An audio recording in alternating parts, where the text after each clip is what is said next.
Monsieur Bahouri a été nommé à une période particulière. Particulière parce que sa nomination est intervenue après l'explosion du dépôt d'hydrocarbures à Kaloum. Cette explosion a eu des conséquences, un grand impact sur la situation économique dans notre pays. Ok, c'est comme si du jour au lendemain, les caisses de l'État se vident et que la situation économique est lente parce qu'il n'y a pas de carburant, parce que les denrées de première nécessité commencent à être chères. Donc, c'est dans ces conditions que M. Bahouri a été nommé à la primature. Dans ces conditions-là, n'importe qui d'autre aurait des difficultés à obtenir des résultats. Je dirais que justement, sur le plan social, nous observons que le gouvernement de M. Bahouri a fait d'une priorité la solution concernant l'électricité ou la stabilisation de la fourniture d'électricité dans notre pays. Suite à l'explosion du dépôt d'hydrocarbures, l'électricité était devenue extrêmement instable dans notre pays.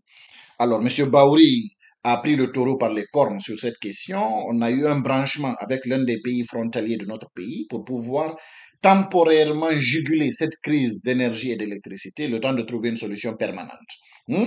Alors, la solution qui a été trouvée par le gouvernement de M. Bahouri, ce n'est pas encore une fois une solution permanente, ce n'est pas non plus une solution satisfaisante.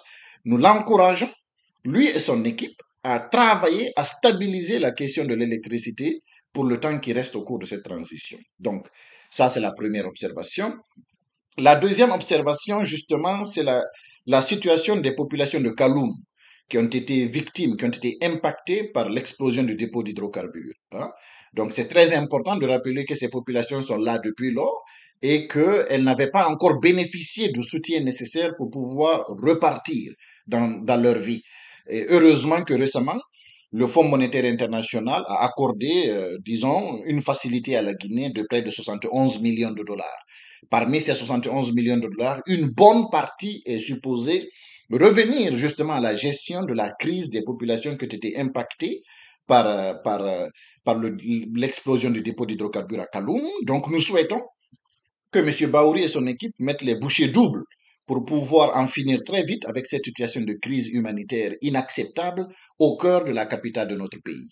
Donc, nous voyons déjà des actions qui ont été prises dans ce sens. Nous l'encourageons à aller très vite pour en finir avec cette situation, surtout d'ici la fin de la transition. Nous observons que les acquis qui ont été engrangés au cours de la transition en matière de système d'éducation, en matière de justice, en matière de lutte contre la corruption, ces acquis sont quand même bien préservés jusqu'à présent par M. Bahouri depuis qu'il est là.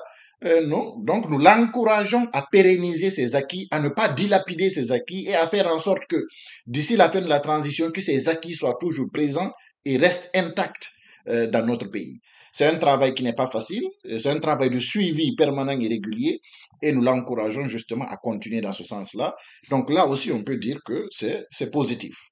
Sur la question justement économique, des grands projets économiques de notre pays, notamment le projet Simandou et certains autres projets miniers, là aussi, depuis la nomination de M. Bahouri, nous voyons des bons en avant. Des bons en avant. Et c'est extrêmement positif. C'est des projets tellement gigantesques qu'ils vont structurer notre économie au cours des prochaines années. Donc, nous encourageons M. Bahouri encore une fois, pour le temps qui reste au cours de cette transition, de pérenniser et de faire en sorte de ne pas dilapider les acquis de cette transition-là en matière de projets miniers importants pour notre pays. Puis, nous observons également au cours de ces 100 premiers jours depuis la nomination de M. Bahouri qu'il a effectivement contribué un peu à l'apaisement et à trouver des solutions qui font en sorte de rapprocher les positions entre les professionnels de la presse et les autorités de la transition. Rappelez-vous qu'à la prise de fonction de M. Bahouri, le fossé était énorme entre les professionnels de la presse et les autorités de la transition. Donc, M. Bahouri, en tant qu'homme, un acteur qui croit aux droits humains et à la liberté de la presse, a contribué à rapprocher les positions. Et ça a résulté à la création de cette nouvelle agence d'autorégulation des professionnels de la presse. C'est une agence indépendante. Donc ça, c'est un fruit considérable, extrêmement important. Par contre, très malheureusement, ce fruit a été terni, ce acquis a été terni par le retrait de l'agrément de certains médias. Et voilà pourquoi mon parti politique et la coalition politique à laquelle j'appartiens, notamment la coalition pour la rupture, nous avons regretté que la situation en soit arrivée à ce point et nous invitons M. Baouri à faire la même chose, c'est-à-dire à rapprocher les positions des acteurs des médias dont l'agrément a été retiré avec les autorités de la transition pour trouver un équilibre qui nous permettra de ne pas dilapider, de ne pas revenir sur certains acquis de la transition d'ici la fin de la période de transition. À présent, nous avons par contre observé certains domaines où nous estimons que M. Baouri, disons qu'il peut faire mieux. Il peut faire mieux en matière de retour à l'ordre constitutionnel.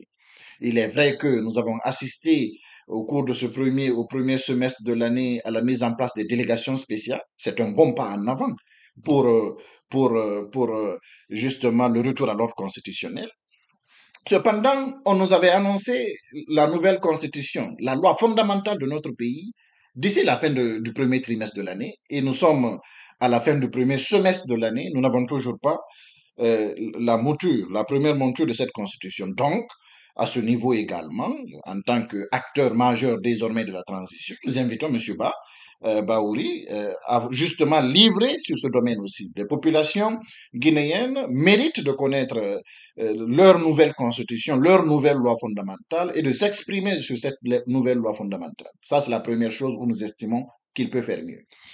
La deuxième chose, c'est les déclarations que M. Ba, en tant que Premier ministre de la transition, a fait régulièrement ces dernières semaines, disant que la Guinée ne tiendrait pas son engagement, ne respecterait pas les 24 mois conclus de l'accord conclu entre les autorités de la transition dans notre pays et la CEDEAO. Alors, c'est beaucoup moins le fait que on connaîtra peut-être un léger glissement, c'est beaucoup moins le fait qu'il y aura un glissement certain, léger au cours de cette transition, le problème. Le problème, c'est la démarche unilatérale qui a été entreprise par M. Ba pour annoncer qu'on ne respecterait pas cet accord. Il faut rappeler que l'accord de 24 mois de la transition entre les autorités de la transition en Guinée et la CEDEAO, cet accord, ce n'est pas simplement un accord vis-à-vis de la CEDEAO, mais c'est aussi un accord vis-à-vis du peuple de Guinée. D'accord? C'est extrêmement important.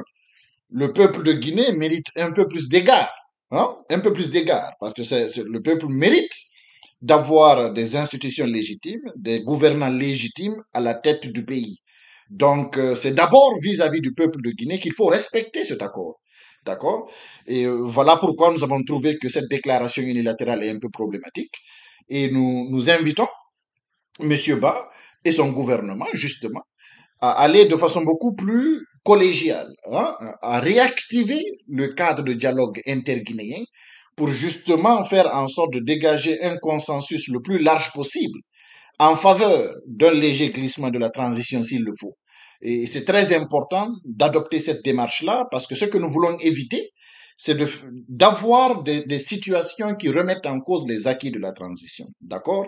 Et vous conviendrez avec moi que si on n'avance pas de façon concertée, si on n'avance pas de façon collégiale, pour les derniers mois de la transition qui reste, il y a certains acquis qui risquent d'être remis en cause et en ce moment-là, l'utilité de la transition aura perdu tout son sens. C'est ce que nous voulons éviter. Nous avons toujours appelé à l'apaisement et nous allons continuer à appeler à l'apaisement dans le pays.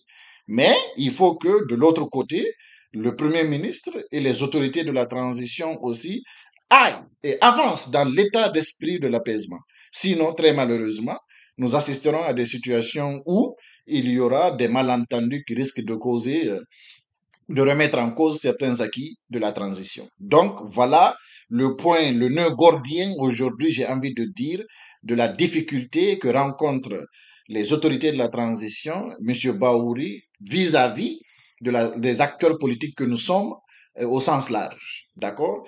Et nous sommes tous d'accord. Nous sommes tous d'accord qu'il faut aller au bout du programme national de recensement administratif à vocation d'état civil afin de pouvoir avoir ce fichier électoral qui est capable de ramener la confiance de l'ensemble des acteurs politiques vis-à-vis du processus électoral de notre pays. Cependant, nous sommes impatients de voir de façon transparente qu'est-ce qui est mis en œuvre, pourquoi on n'avance pas aussi vite dans cette réforme de l'état civil qui est le PNR avec, pourquoi on n'avance pas vite dans cette réforme-là alors que nous avons un délai de 24 mois.